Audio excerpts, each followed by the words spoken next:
नमस्कार। आज हम डिस्कस करेंगे इंपॉर्टेंट करंट अफेयर के क्वेश्चन। आप नेशनल इंटरनेशनल अफेयर के क्वेश्चन भी कह सकते हैं। हर एक question exam point of view से इंपॉर्टेंट है और डेफिनेटली आने वाले एग्जाम्स में आपकी हेल्प करेगा, जैसे कि पहले भी करता है। चाहे वो आपका आने वाला टीजीटी का एग्जाम है, चाहे वो पेपर 1 है, चाहे आपका कोई भी हाई कोर्ट का एग्जाम है, एचपीआरसी का, पब्लिक सर्विस कमीशन का कोई सा भी एग्जाम है, वहाँ पर डेफिनेटली आपको हेल्प मिलेगी, जैसे कि पहले भी जो है वो मिलती रही है। अभी हम क्वेश्चन नंबर 1 से जो है डिस्कशन को स्टार्ट करेंगे और हर एक क्वेश्चन को डिटेल से देखेंगे। अभी आपने देखा एनवायरमेंट ऑफिसर का एग्जाम हुआ था, उसमें जो करंट अफेयर थे वो डायरेक्टली भी पूछे गए थे और इनडायरेक्टली भी बहुत सारे क्वेश्चन लिंक जो है वहाँ पर हुए थे। तो डेफिनेटली ऐसे ही आने वाले एग्जाम्स में आपको भी हेल्प मिलेगी अगर आप अच्छे से जो है करंट अफेयर को रिवाइज जो है वो करते हैं, पढ़ते हैं। यहाँ से क्वेश्चन नंबर 1 से अभी हम डिस्कशन को स्टार्ट करते हैं। बोलते हैं the 2025 G7 summit will be hosted by which of the following country. तो बोलते हैं 2025 में ये जो G7 समिट होगी, जिनके ग्रुप ऑफ 7 कंट्रीज है ये G7, ये समिट जो होगी ये कौन सी कंट्री के द्वारा जो है वो होस्ट की जाएगी? ये कनाडा के द्वारा जो है वो होस्ट की जाएगी। प्रधानमंत्री नरेंद्र मोदी इसको अटेंड करने के लिए जाएंगे। अभी होगी ये कब से लेकर कब तक होगी? 2025 की G7 समिट जो है कनाडा के द्वारा होस्ट की जाएगी। कनाडा की जो सिटी है कांस्किस करकर सिटी अल्बर्टा में, वहां पर ये होगी। प्रोनाउंसिएशन देख लेना अपने हिसाब से। जून 15 से जून 17 2025 के बीच में जो है ये समिट होने वाली है। अगर हम G7 की बात करते हैं तो आपको पता है G7 में जो है वो ओरिजिनली 8 कंट्री जो था वो होती थी। रशिया को यहाँ से निकाल दिया गया था 2014 के करीब की ये बात है। 2014 में जब रशिया ने क्रीमिया को एनेक्स कर लिया था, जाकर क्रीमिया पर आक्रमण कर दिया था, तो क्रीमिया पर आक्रमण करने के बाद इसको यहाँ से निकाल दिया गया था और उसके बाद ये G7 इनके 7 देशों का समूह जो था वो बन गया था। G7 की मैंने बेसिक सी ट्रिक आपको बताई है कि G7 कंट्रियों के नाम भी याद रखने हैं, वो एग्जाम में पूछ जाते हैं। जूस विद गर्लफ्रेंड, ये मैंने आपको ट्रिक जो था वो बताई थी। जूस विद गर्लफ्रेंड कर ऐसे आपने याद रखना है। ये 7 कंट्रीज जो है टोटल आ गई। G stand for Japan, U stand for USA, I stand for Italy, C stand for Canada, E stand for England यानी कि यूके की बात यहाँ पर हो रही है, G stand for Germany, F stand for France. तो इस तरह से आपको ये 7 कंट्रीज याद रह जाएंगी। G7 कंट्रीज इनको जो है वो बोला गया। इतना G7 के बारे में ध्यान रखना। इससे पहले भी हमने इस सीरीज में, HPRC वाली सीरीज में जो था G7 कंट्रीज के बारे में पढ़ा था। अभी नेक्स्ट क्वेश्चन देखेंगे। नेक्स्ट क्वेश्चन में बोलते हैं recently who won French Open 2025 men's title. तो बोलते हैं कि हाल ही में किसने फ्रेंच ओपन 2025 महिला खिताब जो है वो जीता है। फ्रेंच ओपन महिला खिताब 2025 का जो है वो किसके द्वारा जीता गया है? वो कोको गॉफ के द्वारा जो है वो जीता गया है। कोको गॉफ जो है वो फ्रेंच की प्लेयर, फ्रांस की कोको गॉफ के द्वारा जो है वो फ्रेंच ओपन जीता गया है। ये US की जो है वो प्लेयर है। अच्छा, कोको गॉफ के द्वारा अगर ये जीता गया है तो कोको गॉफ ने डेफिनेटली किसी न किसी को यहाँ पर हराया भी होगा। तो कौन सी कंट्री के प्लेयर को जो है कोको गॉफ के द्वारा जो है वो हराया गया है और किसको हराया गया? तो कोको गॉफ के द्वारा जो है वो अभी 2025 में जो है अरेना सबलेंका को जो है वो हराया गया है। अब ये अरेना सबलेंका जो है वो कौन सी कंट्री की जो है वो प्लेयर है? अगर हम अरेना सबलेंका की बात करते हैं कि ये कौन सी कंट्री की जो है कंट्री के लिए खेलती हैं या फिर कौन सी कंट्री की प्लेयर है, तो ये बेलारूस कंट्री की जो है वो प्रोफेशनल टेनिस प्लेयर जो है वो है। तो ये हो गया आपका महिलाओं की श्रेणी में। अब महिलाओं के अलावा मेंस कैटेगरी में भी आपको पता होना चाहिए 2025 का तो अभी खेला जा रहा है। जब ये फाइनल आ जाएगा इसका तब हम देखेंगे कि किसके द्वारा ये जीता गया, परंतु 2024 का ही जान लेते हैं। आप देख रहे हैं कि करंट अफेयर कितने पुराने पूछ लिए जाते हैं और जब भी मैं पुराने करंट अफेयर रिवाइज करवाता हूँ तो वही एग्जाम में जाकर बहुत ज़्यादा आपकी हेल्प करते भी हैं। मेंस श्रेणी 2024 का खिताब जो है वो किसके द्वारा जीता गया है? मेंस श्रेणी में अगर हम फ्रेंच ओपन देखेंगे तो ये कार्लोस अल्काराज के द्वारा जो है वो जीता गया है। किसके द्वारा? कार्लोस अल्काराज के द्वारा जो है ये जीता गया है। अच्छा, ये कार्लोस अल्काराज कौन सी कंट्री के लिए खेलते हैं? किस कंट्री के प्रोफेशनल प्लेयर हैं? ये स्पेन कंट्री के लिए जो है खेलते हैं। स्पेन के जो है प्रोफेशनल प्लेयर जो है ये है। उसी तरह ऑस्ट्रेलियन ओपन की भी हम बात करते हैं। ऑस्ट्रेलियन ओपन 2025, अगर हम ऑस्ट्रेलियन ओपन 2025 की बात करते हैं तो ये मेंस कैटेगरी में भी आता है, वुमेन्स कैटेगरी में भी आता है। ये 2025 का खिताब जनवरी महीने में हो गया था, लगभग जनवरी में। तो ये किसके द्वारा जो है वो जीता गया है? ऑस्ट्रेलियन ओपन 2025 का। ऑस्ट्रेलियन ओपन 2025 का मेंस की श्रेणी में जो है वो जैनिक सिनर के द्वारा जो है वो जीता गया है और महिलाओं की श्रेणी में ये मेडिसन कीज के द्वारा जीता गया है। ये 2025 का खिताब आपको पता चल गया। 12 से लेकर 26 जनवरी 2025 के बीच में ये खिताब जो था वो हुआ था, ये टाइटल जो था वो हुआ था। तो इतना आप महिलाओं और पुरुषों के इस ओपन टाइटल, ओपन जो फ्रेंच ओपन हुआ है, ऑस्ट्रेलियन ओपन हुआ है, ये टाइटल जो हुए हैं इनके बारे में ध्यान रखना। अगला क्वेश्चन देखिए, बोलते हैं India has added 2 new Ramsar sites, Menar जो कि उदयपुर में है एंड डैचन जो कि पाल्लोडी में है। ये बोलते हैं कहाँ से कौन से स्टेट में जो है आती हैं? तो इंडिया के द्वारा अभी 2 नई रामसार साइट्स जो है वो ऐड की गई हैं। ये स्टार लाइनर क्वेश्चन है, 100% श्योरिटी के साथ एग्जाम में पूछा ही जाएगा। भारत में जो 2 नए रामसार स्थलों को मिन्नार और खीचन को जो है वो जोड़ा गया है, ये राजस्थान में जो है वो आते हैं। ये भी चलो आपको पता चल जाएगा कि राजस्थान और खीचन में आते हैं, परंतु यहाँ से जो मैं एडिशनल जानकारी आपको बताऊंगा वो जानकारी जो है वो बहुत ज़्यादा इंपॉर्टेंट जो है वो रहने वाली है। अब क्या क्या जानकारी मैं यहाँ पर बताऊंगा आपको, वो आप देखिए यहाँ पर क्या क्या जानकारी जो है वो यहाँ पर है। अब यहाँ पर देखिए आपकी इंडिया के द्वारा 2 नई रामसार साइट्स मिन्नार जो कि उदयपुर में है और कीचन जो कि पालोदी में है, वो जो है वो ऐड की गई हैं। ये वर्ल्ड एनवायरनमेंट डे के उपलक्ष्य पर जो है वो ऐड की गई हैं। अब वर्ल्ड एनवायरनमेंट डे पर ऐड की गई हैं, ये तो वर्ल्ड एनवायरनमेंट डे मनाया कब जाता है वो भी तो मैंने आपको बताया था कि वर्ल्ड एनवायरनमेंट डे भी मनाया गया है, उसकी थीम वगैरह हमने डिस्कस की थी। इसे पिछले एडिशन में P41 में वो थीम वगैरह डिस्कस जो था वो की गई थी। वर्ल्ड एनवायरनमेंट डे हर साल जो है वो मनाया जाता है 5 जून को। एंडिंग प्लास्टिक पॉल्यूशन ग्लोबली इसकी थीम जो था वो रखी गई थी। और आगे बोलते हैं इंडिया में जो नई 2 रामसार की साइट्स राजस्थान में ऐड की गई हैं, इसके साथ इंडिया में टोटल रामसार साइट्स 91 जो है वो हो गई हैं। 91 टोटल रामसार साइट्स हो गई हैं और इंडिया में हाईएस्ट है एशिया में, और पूरे वर्ल्ड में इंडिया में तीसरा नंबर है अगर हम रामसार साइट्स की जो है वो अलग अलग कंट्रीज में बात करते हैं। इंडिया जो है वो रामसार एक कन्वेंशन हुई थी, इसका सिग्नेटरी मेंबर बना था फरवरी 1 1982 को। 1 फरवरी 1982 को इसका इंडिया मेंबर जो था वो बन गया था। परंतु रामसार कन्वेंशन हुई कब थी वो भी तो पता होना चाहिए। 1971 में ये कन्वेंशन जो था वो हुई थी। 1971 में ये कन्वेंशन हुई थी और इंडिया 1982 में इसका सिग्नेटरी मेंबर जो था वो बना था, साइन किया था इनने। पहली रामसार साइट जो इंडिया में थी वो चिल्का लेक थी जो कि उड़ीसा में आती है, और क्यूलाडियो थी, क्यूलाडियो नेशनल पार्क राजस्थान का था जो 1981 में ऐड किए गए थे। अब दूसरी बात यहाँ पर बोलते हैं टोटल रामसार साइट्स जो है वो इंडिया में जून 2025 तक 91 है। ये ध्यान रखना क्योंकि ये डाटा चेंज होता रहता है। ग्लोबली हमने क्या पढ़ा कि ग्लोबली जो है वो पूरे वर्ल्ड में इंडिया तीसरे नंबर पर जो है वो आता है। तो इंडिया से पहले 2 कंट्रीज आती हैं, एक यूके आता है, यूके में जो है वो टोटल 175 जो है वो आती हैं।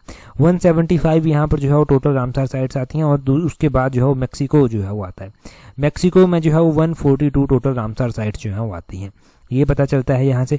अब इंडियन स्टेट्स की बात कर लेते हैं भाई कि इंडिया के कौन कौन से स्टेट्स हैं जहाँ पर highest number largest number of Ramsar sites जो हैं वो आती हैं। तमिलनाडु है पहले नंबर पर, उत्तर प्रदेश है दूसरे नंबर पर, राजस्थान है तीसरे नंबर पर। तमिलनाडु में जो है वो 20 आती हैं, उत्तर प्रदेश में 10 आती हैं, राजस्थान जो है वो अभी 4 हो गई हैं। पोस्ट मिन्नार और जो किचन है, किचन एडिशन जो है इसके पहले की हम बता रहे हैं, पोस्ट है ये। और इतना आप रामसार कन्वेंशन के बारे में, रामसार साइट्स के बारे में इंडिया में ग्लोबली जो है वो इतना सब यहाँ से आप नोट कर लेना। अगला क्वेश्चन हम देखेंगे नेक्स्ट क्वेश्चन में क्या बोलते हैं। नेक्स्ट क्वेश्चन में बोलते हैं India's first cable stayed railway bridge is in which state UT. तो बोलते हैं भारत का पहला केबल स्टेड रेलवे पुल किस राज्य या फिर केंद्र शासित प्रदेश में जो है वो इसका उद्घाटन जो है वो किया गया। अभी इंडिया के पहले केबल स्टेड रेलवे ब्रिज का जो है उद्घाटन किया गया है जम्मू कश्मीर में। ऑप्शन सी सही आंसर है। जम्मू कश्मीर में प्रधानमंत्री नरेंद्र मोदी जी के द्वारा जो है इसका उद्घाटन किया गया है। पूरी बात हम देखते हैं, पूरा कंटेक्स्ट यहाँ से समझते हैं। इंडिया का फर्स्ट ये केबल स्टेड ब्रिज है, रेलवे ब्रिज। ये जो है वो अंजी रिवर पर जो है वो बना हुआ है। ये अंजी रिवर में बना हुआ है, साउथ ऑफ द चेनाब में ये बना हुआ है, जो कि कटड़ा बनिहाल सेक्शन को जो है वो उधमपुर श्रीनगर बारामूला रेल लाइन से जो है वो जोड़ता है। तो इसको इससे जोड़ता है, ये ध्यान रखना। अंजी रिवर वैली में ये आता है। अंजी रिवर वैली कहाँ पर है वो आपको पता चला कि ये जो है वो जम्मू कश्मीर में जो है वो स्थित है, जहाँ पर ये इंडिया का पहला केबल स्टेड रेलवे ब्रिज जो है वो बना है। अच्छा, रेलवे की अगर बात की जा रही है तो रेलवे के बारे में मैं थोड़े से जो है पॉइंट आपको बता देता हूँ। हिस्ट्री के साथ भी हम रेलवे को यहाँ पर जो है वो लिंक कर लेंगे। इंडिया में जो रेल चली थी ना, वो लॉर्ड डलहौजी के कार्यकाल के दौरान जो है वो चली थी। डलहौजी के कार्यकाल के दौरान ये रेल चली थी। 1853 की ये बात थी। 1853 में पहली रेल जो था वो 1853 में ये बॉम्बे टू थाने जो था वो चली थी। बॉम्बे टू थाने इनके द्वारा चलाई गई थी। अब यहाँ पर एक और बात ध्यान रखें कि प्रेजेंट टाइम में इंडिया का जो रेलवे सिस्टम है ना वो एशिया का जो है सेकंड लार्जेस्ट है, और पूरे वर्ल्ड में हम बात करते हैं तो तीसरा लार्जेस्ट जो है ये आता है। हमारे पास पहली ट्रेन का तो पता चल गया कब चली थी। दूसरी ट्रेन हमारे पास जो था वो 1854 में हावड़ा से हुगली तक जो था वो चली थी। पहली इलेक्ट्रिक ट्रेन जो इंडिया में चली थी उसका नाम डेक्कन क्वीन हुआ करता था। डेक्कन क्वीन इसका नाम हुआ करता था, और 1922 में जो था ये चली थी। 1922 में ये ट्रेन जो था बॉम्बे से पुणे तक जो था वो चली थी। पहली बार इंडिया में जो मेट्रो ट्रेन इंट्रोड्यूस की गई थी वो कब और कहाँ पर की गई थी? पहली बार मेट्रो ट्रेन इंडिया में वेस्ट बंगाल में जो था वो इंट्रोड्यूस की गई थी। वेस्ट बंगाल कोलकाता में इंट्रोड्यूस की गई थी। 24 अक्टूबर 1984 को जो था वो इसको जो था वो यहाँ पर इनॉग्रेट जो था वो किया गया था। हम यहाँ पर पढ़ते हैं, जब भी रेलवे की हमने बात की तो हमने पढ़ा है कि यूनेस्को की हेरिटेज लिस्ट में हमारा कालका शिमला रेलवे लाइन भी जो है वो आता है। अच्छा, ये जो अपना कालका शिमला रेलवे लाइन है इसको यूनेस्को की श्रेणी में कब ऐड जो था वो किया गया था? कौन से ईयर की बात रही होगी कि कालका शिमला जो था वो यूनेस्को की हेरिटेज लिस्ट में जो था वो शामिल हो गया था? तो लगभग ये 2008 की बात जो था वो रही थी कि 2008 में इसको यूनेस्को की हेरिटेज लिस्ट में जो था वो ऐड कर दिया गया था। 2008 जुलाई महीने की लगभग बात है जब इसको ऐड जो था वो किया गया था। तो रेलवे के बारे में हमने लगभग बहुत सारे क्वेश्चन यहाँ से जान लिए। अगला क्वेश्चन हम देखेंगे। अगले क्वेश्चन में बोलते हैं खीर भवानी फेस्टिवल ये celebrated in which state? UT. तो बोलते हैं कि खीर भवानी फेस्टिवल जो है वो कौन से स्टेट यूटी में केंद्र शासित प्रदेश में जो है मनाया जाता है? अगर हम खीर भवानी की बात करते हैं तो खीर भवानी जो फेयर फेस्टिवल है वो कहाँ पर जो है वो मनाया जाता है? ये जम्मू कश्मीर में जो है वो मनाया जाता है। जम्मू कश्मीर में ये खीर भवानी मेला जो है वो लगता है। अभी ये खीर भवानी मेला जो है वो लगा इसलिए ये ज़्यादा चर्चा में आया। चर्चा में आने के पीछे का मेन रीज़न जो है ये है। अब हम बात करते हैं कि ऐसे ही हमारे पास पूरे इंडिया में इंपॉर्टेंट फेयर फेस्टिवल जो है वो मनाए जाते हैं। कौन से फेयर फेस्टिवल जो है वो इंडिया में मनाए जाते हैं उनके बारे में जानते हैं। जैसे कि पोंगल फेस्टिवल जो है वो कहाँ पर मनाया जाता है? पोंगल की बात करते हैं तो ये तमिलनाडु में मुख्य रूप से मनाया जाता है। ओनम भी एक मनाया जाता है। ओनम की अगर हम बात करते हैं तो ओनम जो है वो केरल में जो है वो मनाया जाता है। और उसी तरह जो है वो हमारे पास जो है वो देखने को मिलता है बिहू मेला जो है वो लगता है। बिहू मेला जो है वो असम का फेमस मेला है। महाकुंभ अभी मनाया गया। महाकुंभ जो था वो त्रिवेणी संगम में मनाया गया, उत्तर प्रदेश में ये मनाया गया। त्रिवेणी संगम जहाँ पर 3 नदियाँ गंगा, यमुना और सरस्वती जो कि लुप्त हो चुकी है वो नदियाँ वहाँ पर जो है वो आकर मिलती हैं। तो वहाँ पर वो महाकुंभ मेला जो था वो मनाया गया। महाकुंभ का आयोजन वहाँ पर किया गया था। बस इतना फेयर फेस्टिवल्स के बारे में थोड़ा सा हम जानेंगे यहाँ से। अगला क्वेश्चन हम डिस्कस करें उससे पहले देखिए, अगर आप तैयारी कर रहे हैं HPRCA के अपकमिंग एग्जाम के लिए, आप TGT के एग्जाम के लिए तैयारी कर रहे हैं, आप JBT के एग्जाम के लिए तैयारी कर रहे हैं, या फिर और भी आने वाले आपके HPRCA पब्लिक सर्विस कमीशन के एग्जाम है उनके लिए तैयारी कर रहे हैं, तो आप हमारी कॉम्प्रिहेंसिव टेस्ट सीट्स को ज्वाइन कर सकते हैं, जिसका लिंक नीचे डिस्क्रिप्शन बॉक्स कमेंट बॉक्स में जो है वो दिया गया है। यहाँ से आप टेस्ट सीट्स को जो है वो ज्वाइन कर सकते हैं। टेस्ट सीट्स में स्लॉट 2 में थोड़ी सी सीट्स बची हैं, वहाँ से आप जो है वो खुद को रजिस्टर कर सकते हैं और यहाँ पर आपको अच्छा खासा डिस्काउंट अभी मिल जाएगा। सबसे बड़ी बात यह है कि अभी टाइम मिले अगर आप ज्वाइन करते हैं तो अपनी स्टडी को एक प्रॉपर शेप दे पाएंगे, अपने जो छोटे डाउट हैं उनको क्लियर कर पाएंगे, डाउट्स को, और उसके साथ ही मेरिट में आने में जो आपकी कमियाँ रह जाती हैं 2, 4, 5, 10 नंबरों की, उन कमियों को भी दूर कर पाएंगे और एक अच्छा स्कोर आप लाकर जो है वो मेरिट में अच्छा रैंक भी जो है वो ला पाएंगे। डिपेंड आपके ऊपर करता है कि आप किस तरह से चीज़ों को लेते हैं, किस तरह से तैयारी जो है वो करते हैं। फिर हमारे साथ जुड़कर हम अपनी तरफ से पूरी कोशिश करते हैं। मैंने पहले भी आपको बताया है कि पूरी कोशिश की जाती है ताकि आपको हेल्प मिलती रहे। नीचे डिस्क्रिप्शन बॉक्स कमेंट बॉक्स में टेस्ट सीरीज का लिंक दिया गया है, आप वहां से ज्वाइन कर लेना। अगला क्वेश्चन देखिए, अगले क्वेश्चन में क्या बोलते हैं the world's largest container ship MSC Irina is currently sailing under the flag of which country? तो बोलते हैं कि दुनिया का सबसे बड़ा जो कंटेनर जहाज है MSC इरीना, ये वर्तमान में किस देश के झंडे के नीचे जो है नौकायन है, यानी कि किस देश के लिए जो है ये कार्यरत है। अगर हम बात करते हैं कि वर्ल्ड का जो लार्जेस्ट कंटेनर शिप है, वर्ल्ड का जो लार्जेस्ट कंटेनर शिप है वो किस कंट्री के लिए काम कर रहा है, तो वो लाइबेरिया कंट्री के लिए जो है वो काम कर रहा है। इसका नाम क्या है? IMSC इरीना जो है वो इसका नाम है। MSC इरीना इसका नाम है। कई बार नाम भी एग्जाम में जो है वो पूछ ले जाता है।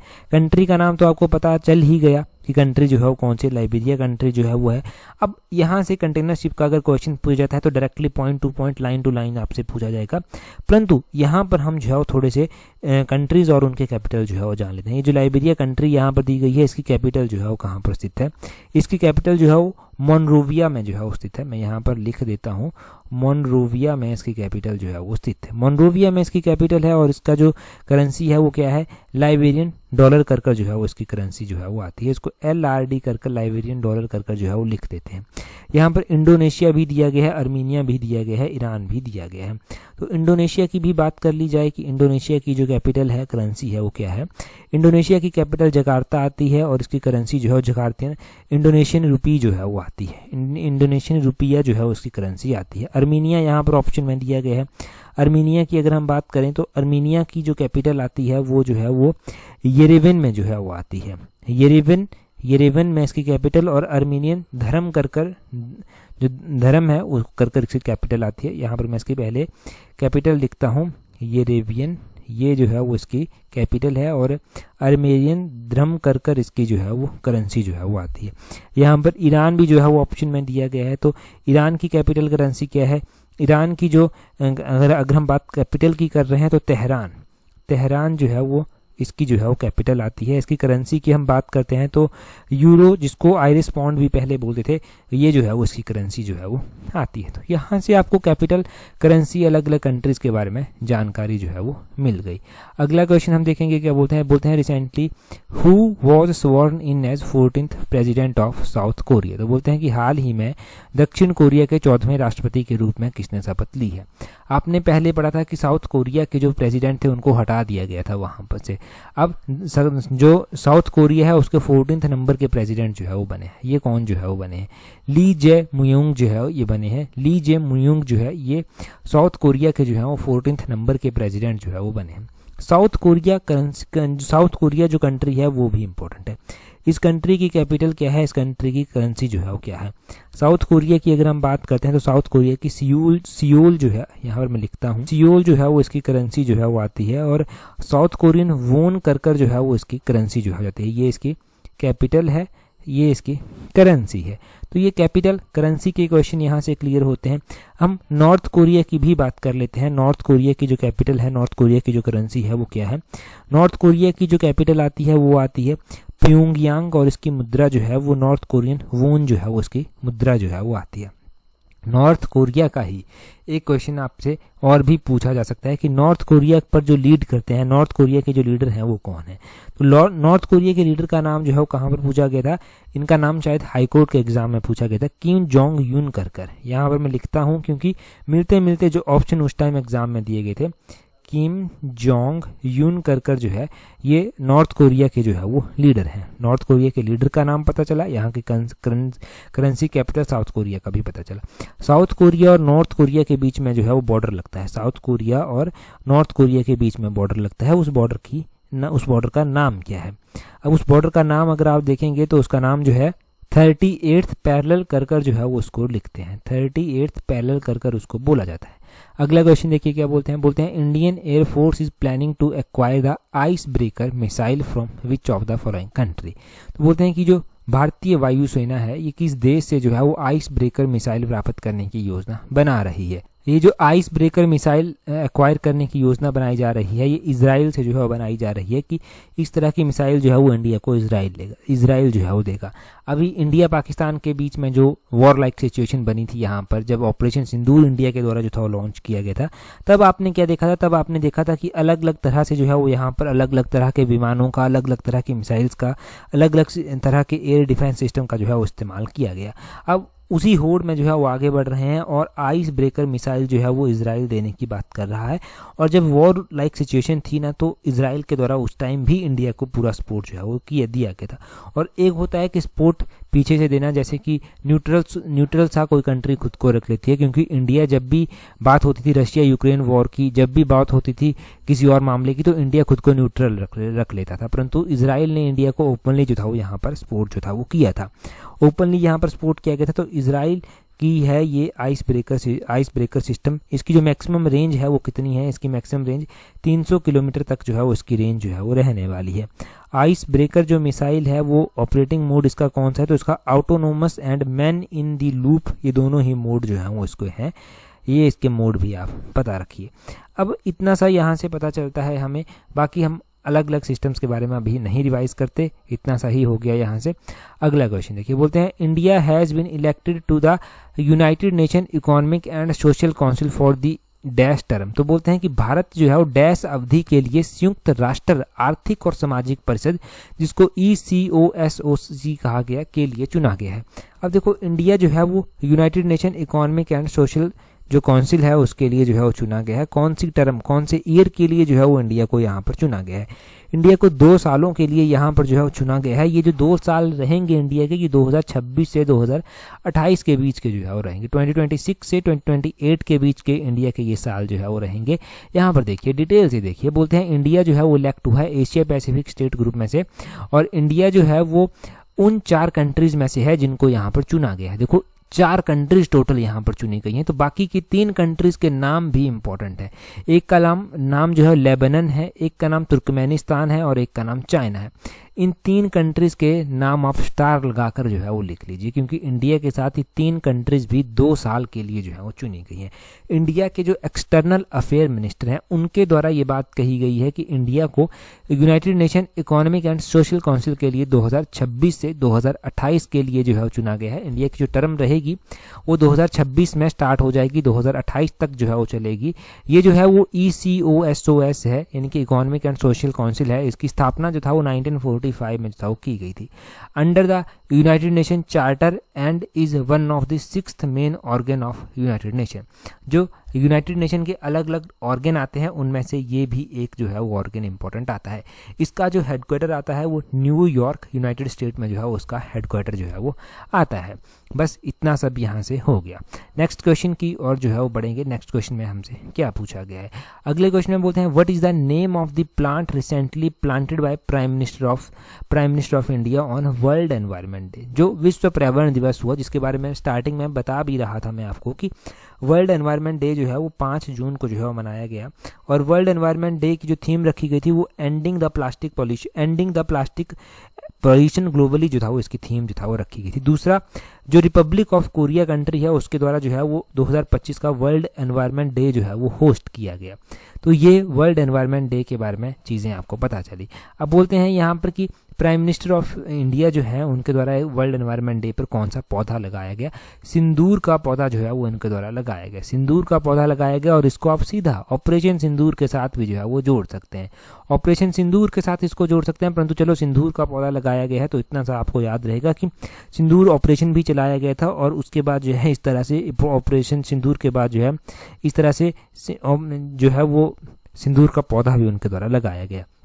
अब इंडिया के द्वारा ऑपरेशन सिंदूर जो था वो लॉन्च किया गया था। ऑपरेशन सिंदूर को एग्जैक्टली कौन सी डेट को जो था वो लॉन्च किया गया था, चलो सोचो कि कब जो था वो इसको लॉन्च जो था वो किया गया था।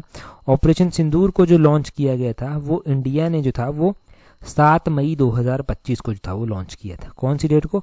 7 मई 2025 को जो था वो इसको लॉन्च किया गया था। अच्छा, अभी जो है वो जून का महीना जो है वो चला हुआ है। जून का महीना चला हुआ है तो जून के महीने में कौन कौन से इंपॉर्टेंट डे मनाए जाते हैं। 1 जून को वर्ल्ड मिल्क डे जो है वो मनाया जाता है। दूसरी जून को जो है वो वैसे कोई खास डे नहीं मनाया जाता है, इंटरनेशनल सेक्स वर्कर्स डे जो है वो मनाया जाता है। 3 जून को जो है वो वर्ल्ड बाइसिकल डे मनाया जाता है। 5 जून को जो है वो वर्ल्ड एनवायरनमेंट डे जो हमने पढ़ लिया। 7 जून को वर्ल्ड फूड सेफ्टी डे मनाया जाता है। 8 जून को वर्ल्ड ओशियंस डे मनाया जाता है, ये काफ़ी इंपॉर्टेंट है। 12 जून को जो है वो world day against child labour जो है वो मनाया जाता है। 14 जून को वर्ल्ड ब्लड डोनर डे जो है वो मनाया जाता है। 15 जून को वर्ल्ड विंड डे मनाया जाता है। विंड डे जो है ये भी काफ़ी इंपॉर्टेंट डे जो है वो है। और उसके बाद जो है वो 15 जून के बाद जो है वो इम्पोर्टेंट डे जो है वो मनाया जाता है 21 जून को वर्ल्ड म्यूजिक डे। और 21 जून को ही इंटरनेशनल योगा डे भी मनाया जाता है। 23 जून को इंटरनेशनल ओलंपिक डे जो है वो मनाया जाता है। और 23 जून के बाद 29 जून को सबसे important day national statics day भी जो है वो मनाया जाता है। तो ये सारे इंपॉर्टेंट डे जून के महीने में मनाए जाते हैं। अगला क्वेश्चन देखिए, अगले क्वेश्चन में क्या बोलते हैं विच of the following team von IPL 2025। तो बोलते हैं कि 2025 का जो IPL जीता गया है वो किस टीम के द्वारा जो है वो जीता गया। अच्छा, 2025 में IPL हुआ, ये कौन सी टीम के द्वारा जीता गया, यहाँ पर कौन सी टीम पहले स्थान पर, कौन सी टीम दूसरे स्थान पर रही, वो आपने कमेंट कर कर बताना है। मैंने आपको वुमेन प्रीमियर लीग के बारे में भी बताया है, उसके बारे में भी आप कमेंट कर कर जल्दी से बताइए कि WPL 2025 का किसके द्वारा जीता गया है। तो ये बेसिक क्वेश्चन है IPL का, जो कि एग्जाम में 100% श्योरिटी के साथ पूछा जाएगा। अच्छा, एग्जाम से रिलेटेड हर एक इंपॉर्टेंट जानकारी, इंपॉर्टेंट PDF आपको टेलीग्राम पर प्रोवाइड करवा दी जाती है। टेलीग्राम पर ज्वाइन करने के लिए अपने टेलीग्राम से @allexam31 इस तरह से सर्च करना, आपको हमारा टेलीग्राम चैनल जो है वो मिल जाएगा। टेलीग्राम पर जरूर ज्वाइन कर लीजिए अगर आप अभी तक नहीं किया है। आज की इस वीडियो में इतना ही है। That's all for today. Thank you very much for watching and listening very patiently.